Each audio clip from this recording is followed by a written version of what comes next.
Doctor Mohammad Yunus আমাদের সাথেও যে প্রতারণা করেছে তার জন্য অবশ্যই আমরা তার ওপেন সমালোচনা করি। কারণ আজকে তিনি তিনটা দলকে ইস্টাবলিশ করে যাচ্ছেন, এই ক্যাটাগরি করে দিয়ে যাচ্ছেন, আর আমরা বিসি ক্যাটাগরি হয়ে গেছি। সুষ্ঠুভাবে জাতীয় নির্বাচনটা হোক, তার আগে আসলে আরেকটা গণভোট আয়োজনের প্রেক্ষাপট কি আছে?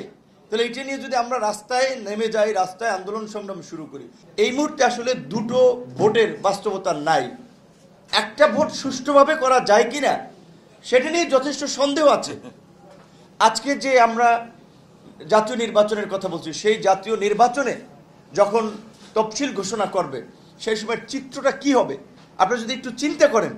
বিএনপির মতো একটা বড় দল, জামাতের মতো বড় দল, আমরা যারা আছি এখন যে অবস্থা দেখতে পাচ্ছি, বিএনপি জামাতের মতো বড় দলগুলো বা মিত্র সংগঠন যারা একসময় ফ্যাসিবাদের বিরুদ্ধে যুগপথভাবে লড়াই করেছে, ঐক্যবদ্ধভাবে লড়াই করেছে, আজকে তারা একজন আরেকজনের বিরুদ্ধে বলতে গিয়ে বিদ্বেষ ছড়াচ্ছে। এমনকি শুধু বিদ্বেষ না, সেই পুরানো বলা চলে আওয়ামী বয়ানের অনেক কথাবার্তা আমরা প্রতিষ্ঠিত করে দিচ্ছি আমাদের কথাবার্তার মাধ্যমে। তাহলে আমাদের মিত্রদের মধ্যে যদি এই ধরনের একটা বিভাজন এবং বিভেদ থাকে, তাহলে নির্বাচন বানচাল করার জন্য কিংবা ফ্যাসিবাদকে ফিরে আসার জন্য অন্যদের তো লাগবে না। এই পুরো প্রশাসনের সেটআপ তো আগের সেটআপ। এমনকি আপনার এই জনপ্রশাসন থেকে শুরু করে মন্ত্রী পরিষদ বিভাগে যাদেরকে নেওয়া হয়েছে, যাদের প্রশাসনের সাথে সম্পৃক্ততা নাই, 10 থেকে 15 বছর আগে তারা রিটায়ার্ড করেছে। 10-15 বছর একটি হিউজ গ্যাপ। তারা তো তাদের সহকর্মীদের পালসই জানে না, সেন্টিমেন্টই জানে না।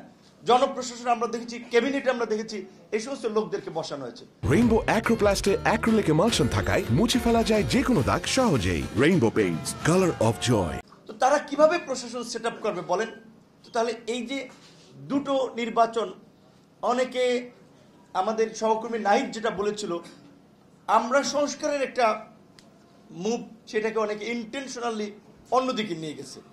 যে এখন আমরা বলছি যে মনে করি যে সুষ্ঠুভাবে জাতীয় নির্বাচনটা হোক, তার আগে আসলে আরেকটা গণভোট আয়োজনের প্রেক্ষাপট কি আছে?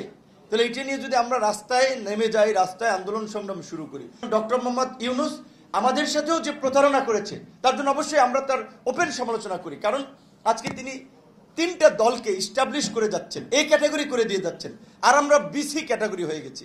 মানে এখানে বিএনপি একাধিকবার রাষ্ট্র পরিচালনা করেছে, তাদের পরামর্শ সরকার নিতে পারে যে কোনো সময়, তাদের সাথে বসতে পারে। কিন্তু জামাত এনসিপি কে কোন ক্যাটাগরিতে তারা তিনটা দল হিসেবে ইস্টাবলিশ করে এই ক্যাটাগরি করে যাচ্ছে? এটি কি ডক্টর ইউনূস পারেন? বরঞ্চ ডক্টর ইউনূসকে যখন এই 1 তলা থেকে 8 তলা লিফটে শেখ হাসিনা হেঁটে হেঁটে উঠাচ্ছিলেন, আমরা প্রতিবাদ করেছি। আমরা তো সেদিন ইউনূস সাহেবের কাছে কোনো সুযোগ সুবিধার জন্য যাই নাই। আন্দোলনে কি জোনায়েদ সাকি আমাদের কন্ট্রিবিউশন কম আছে? আমরা লাঞ্ছিত কম হয়েছি? তাহলে সরকার কেন এই ক্লাসিফিকেশনটা করলো? তাহলে আমাদের সাথে প্রতারণা করেছে না?